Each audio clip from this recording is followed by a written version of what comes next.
No hell, no religion. Specifically in Christianity, the thing is that one needs to accept Jesus to be saved. And the question is to be saved from what? And it is to be saved from a hell. A hell that is used to motivate people in accepting a religion. Now I know, not everybody will say, no, that's not the only motivation. The motivation is God's love. Well, that opens up a whole other can of worms. But the emotion of fear is very powerful. It will persuade people to do things that they would never do. Whether good, bad, whatever, indifferent. But if one is, how should I say, easily persuaded by their emotions, easily guilt-ridden, hell becomes a very real thing to some people. But if you take away the notion of hell, if you can put doubt in the belief of hell, using the very texts that are used, that fear dissipates,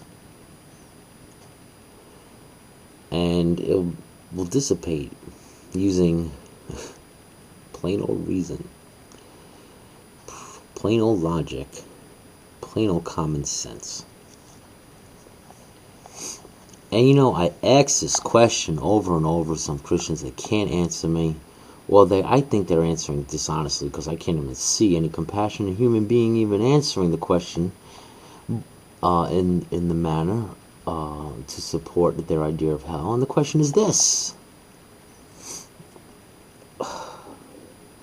if you know you're gonna have 6 kids, and you had the foreknowledge that 5 are going to burn eternally in hell, would you still have those kids?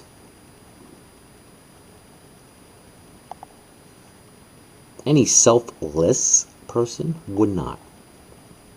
It would be only for selfish reasons that you would have those kids, because their time on earth only benefits you.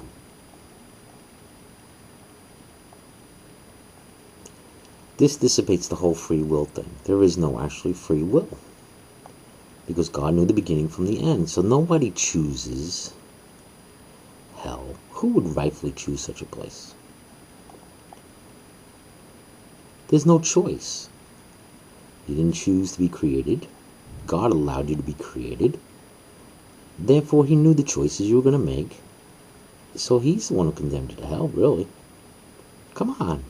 This is reason. This is logic. This is common sense.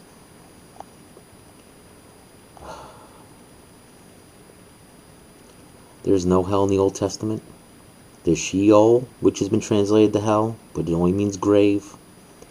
Same thing in the New Testament. In one instance, hell is translated Gehenna, which was a garbage pit outside Jerusalem, used to burn criminals, convicts. They burn their carcasses in the garbage, and they keep the fires burning, just so it won't stink so bad. That was Gehenna, translated hell. There's another version thing of hell in 1 Peter, I believe. Tartarus is from the translation, and that goes back to a reference to Greek mythology.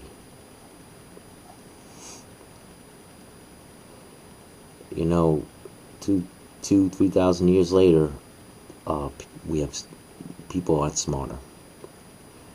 We have science to disprove a lot of false beliefs that we had in the past. Remember, it wasn't too long ago we thought the Earth was the center of the universe.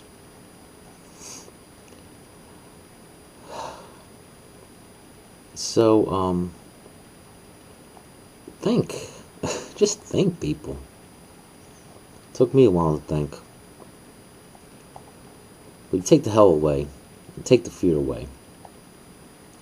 you take the way of need for any religion. It doesn't take a disbelief away from God.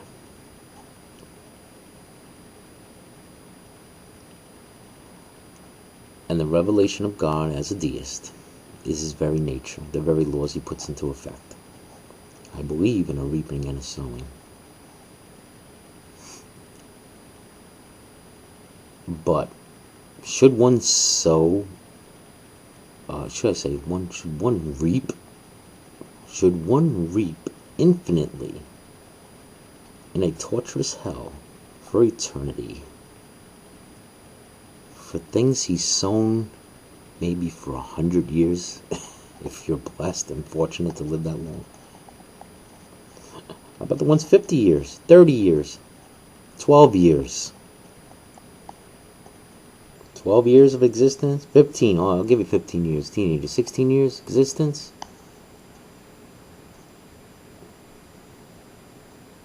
How much life can you sow in that amount of time?